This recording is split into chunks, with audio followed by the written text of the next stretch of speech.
और क्या कहते हो तुम कि लड़की अगर रात में बाहर निकलती है तो ही रेप होता है? लड़की अगर छोटे कपड़े पहन के सरेआम घूमती है तो ही रेप होता है? तो मेरी बात ध्यान से सुनना कि बाहर निकलने की क्या जरूरत है जब घर में ही 8 महीने की बच्ची का बलात्कार हो सकता है, और किसी बाहर वाले की क्या जरूरत है जब उसका रिश्तेदार ही गुनहगार हो सकता है।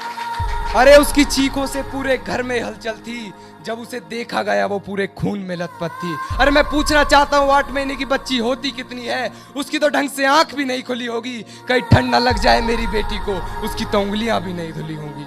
पर आंख खुलने से पहले ही तुमने उसे सुला दिया। जिस देवी को दूध से नहलाना था उसे खून से नहला दिया। और उसे देख तो उसकी आत्मा भी डर गई थी। उस दिन सिर्फ एक बेटी नहीं पूरी इंसानियत मर गई थी। उस दिन सिर्फ एक बेटी नहीं पूरी इंसानियत मर गई थी। पर ना जाने ये तुम्हारी सोच किस फिराक में बैठी है। शायद तुम भूल जाते हो कि एक जवान बेटी तुम्हारे घर में भी बैठी है।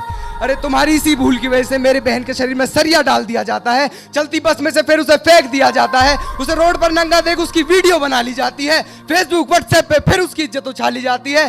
पर साहब वो तन से ही तो नंगी थी, मन तो उसका जिंदा था, एक चुन्नी तक नहीं उड़ाई गई। उस दिन मर्द शब्द अपने आप में शर्मिंदा था। उसके कातिल भी जेल से यूं ही निकल जाते हैं, वहां से निकल फिर वो एक बस में चढ़ जाते हैं ताकि फिर कोई बहन उनकी बस में सवार हो सके, ताकि फिर कोई दामनी उनकी हवस का शिकार हो सके। फिर हम नारे लगा देते हैं बेटी को कमजोर बताने के।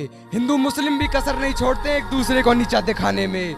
बेटी पढ़ाओ, देश बचाओ, मुसलमानों भारत छोड़ो, तुम करते रहो अपना काम एक दूसरे को बुरा भला कहने में, क्योंकि तुम क्या जानो कितना दर्द होता है एक बेटी को दर्द सहने में। और मैं बिल्कुल नहीं घबराऊंगा ये कहने में कि ज्यादा वक्त नहीं है तुम्हारी बहन बेटियों का भी खून बहने में। अरे सब सोचकर कौन बाप चाहेगा उसके घर में भी एक बेटी हो जो छाती से लगी उसकी गोद में बैठी हो।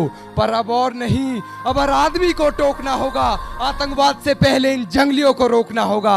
अब नारे नहीं लगाने हैं इंसाफ के, अब आस नहीं जगानी है इस बिकी हुई सरकार से। अरे अब तो खुद ही सबर की सीमा लांघनी होगी, ऐसे जानवरों में अब खुद ही गोली मारनी होगी। क्योंकि अगर इन्हें ना रोका गया तो बेटी पैदा होने का सिलसिला ही खत्म हो जाएगा। अरे सिर्फ बेटी ही क्या, इंसान बनना ही खत्म हो जाएगा। इंसान बनना